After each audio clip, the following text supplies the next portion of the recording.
ቀዳዳችሁን ድፈኑ። አሁን የምናወራው በህይወታችን ውስጥ ብዙ ቀዳዳዎች አሉ። እነዚህ ቀዳዳዎች በመድፈን ሙሉ የሆነ ማንነት፣ ሙሉ የሆነ ደስተኛ፣ ጸጋ፣ በረከት ያለበት ህይወት ለመኖር እነዚህ ቀዳዳዎች መድፈን ግዴታ ይሆናል ማለት ነው። ስለዚህ ዛሬ የምናየው ቀዳዳችሁን ድፈኑ በሚል ርዕስ ላይ ነው ማለት ነው። ቀዳዳ የምለው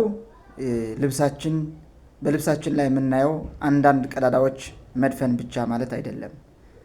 ቀዳዳ እያልኩት ያለሁት በምንኖረው ቤት በግድግዳው ወይም ደግሞ በቆርቆሮው የተቀደደ ነገር ድፈኑ እያልኩ አይደለሁም። ቀዳዳ እያልኩ ያለሁት በዝናብ ጊዜ የምንጠቀምበት ወይም በፀሐይ ጊዜ የምንጠቀምበት ጥላ ቀዳዳውን ድፈኑት እያልኩ አይደለሁም። ቀዳዳው ድፈኑት እያልኩት ያለሁት ኢቭን እኛ የሰው ልጆች በተፈጥሮ የምንሸናበት ወይም የሆነ ነገር የምናደርግበት ቀዳዳም ይደፈን እያልኩ አይደለሁም። እሱ አይደለም። ቀዳዳችሁን ድፈኑት ስል በህይወታችን ውስጥ በማንነታችን ውስጥ ጠላቶች የሚገቡበት ትናንሽ የሚመስሉ ነገር ግን በጣም ትላልቅ ጠላቶች የሚገቡበት ቀዳዳ አለ። በህይወታችን ማንነት ውስጥ የሚከሰቱ ቀዳዳዎች አሉ። እነዚህ ቀዳዳዎች መድፈን ለስኬታማ ህይወት፣ ለደስተኝነት ህይወት እጅግ በጣም ጠቃሚ እስከሆነ ድረስ ነው ማለት ነው።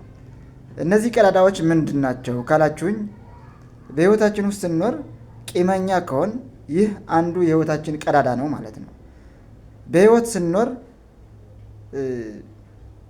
ጥላቻ ያለብን ከሆነ፣ ንዴት፣ ብስጭት፣ ቁጭት ያለብን ከሆነ ይህ የህይወታችን አንዱ ቀዳዳ ነው ማለት ነው።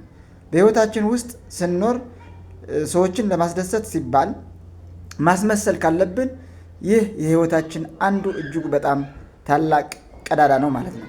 የሆነ ነገር ለማድረግ የምንፈራ ከሆነ፣ የምንሰጋ ከሆነ፣ ሰው ምን ይለኛል የምንል ከሆነ እነዚህ በጣም ትላልቅ የህይወታችን ቀዳዳዎች ናቸው ማለት ነው። ስለዚህ እነዚህ ቀዳዳዎች መድፈን ግዴታችን ይሆናሉ ማለት ነው። ሌላው የህይወታችን ቀዳዳ የምንለው አንድ ነገር ጀምረን ጽናት በማጣት የምናቋርጠው ወይም ደግሞ የምናዘገየው ነገር ሁሉ የህይወታችን እጅጉ በጣም ታላቅ ቀዳዳ ነው ማለት ነው። ስለዚህ የህይወት በሰው ልጅ ውስጥ ብዙ ቀዳዳዎች እንዳሉ ሁሉ አብዛኛው ሰው ደግሞ እነዚህ ቀዳዳዎች በህይወታችን መኖራቸው አያውቅም፣ አይረዳም። ስለዚህ በህይወትህ ውስጥ ቀዳዳ ካለ እነዚህ ጠላቶች በእነዚህ ቀዳዳዎች ውስጥ ገብተው የህይወትህን ስኬት የሚያባላሹ ጠላቶች ይገባሉ ማለት ነው። እነዚህ ጠላቶች ለመከላከል በህይወትህ ውስጥ ያለ ማንኛውም ቀዳዳ መድፈን አለብህ ማለት ነው። ይህ ቀዳዳ የምንለው ኢጎ የምንለው ነው ማለት ነው። በተለምዶ ያመጣነው ኢጎ የወለዳቸው ፍርሃቶች፣ ይሉንታዎች፣ ማስመሰሎች፣ ውሸቶች፣ የትኛውም ቂሞች፣ በቀሎች እነዚህ በሙሉ የህይወት ቀዳዳ ናቸውና እነዚህ ቀዳዳዎች መድፈን የምንችለው በምንድን ነው ካላችሁኝ፣ አንደኛው በዚህ ቅጽበት በመኖር አሁን ያለህበት ሰዓት፣ አሁን ያለህበት ቦታ አንተ ሙሉ ነህ ማለት ነው። ፈጣሪ በዚህ ቦታ እንድትገኝ፣ በዚህ ጊዜ እንድትገኝ አድሎሃል። ያ ታላቅ በረከት መሆኑ አውቀህ ፈጣሪን በማመስገን ቀዳዳህን መድፈን የምትችልበት እድል አለ ማለት ነው።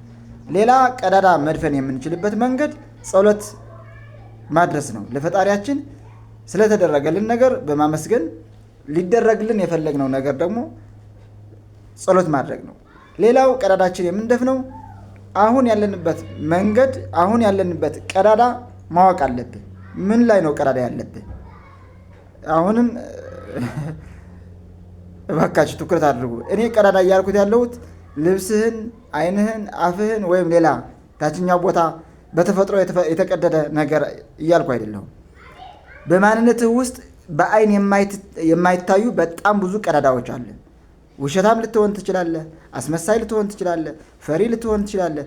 ሰው ምን ይለኛል ልትል ትችላለህ። እነዚህ ቀዳዳዎች ነው መድፈን አለብህ እያልኩ ያለሁት።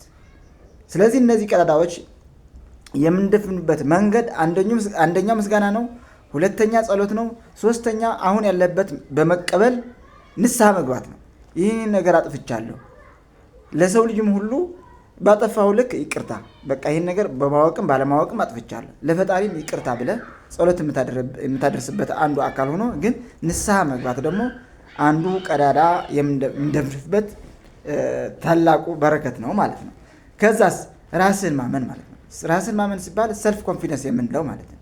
በቃ አንተ በቂ ነህ፣ ከማንኛውም ሰው ጋር እኩል መሆንህን አምነህ የ9 ወር የእርግዝና ወራት እንደነበሩ ሁሉ እንደ ማንኛውም ሰው የደረሰውን ሁሉ መድረስ እንደምትችል አውቀህ ራስህን እመን።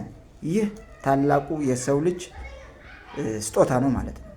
ስለዚህ ነፃነት ለማግኘት አሁን ያለህበት መንገድ በመቀበል ንቁ በመሆን በማስተዋል ለቀጣይ መድረስ የምትፈልገው ነገር በነፃነት መጓዝ መቻል። ቀዳዳዎች ያልናቸው ምን እንደሆኑ አውቀሃል። እነዚህ ቀዳዳዎች ደግሞ በምን መንገድ መድፈን እንደምትችል አውቀሃል። ስለዚህ መጀመሪያ ቀዳዳዎቹን በህይወትህ ቀዳዳ እንዳለ ማመን ነው።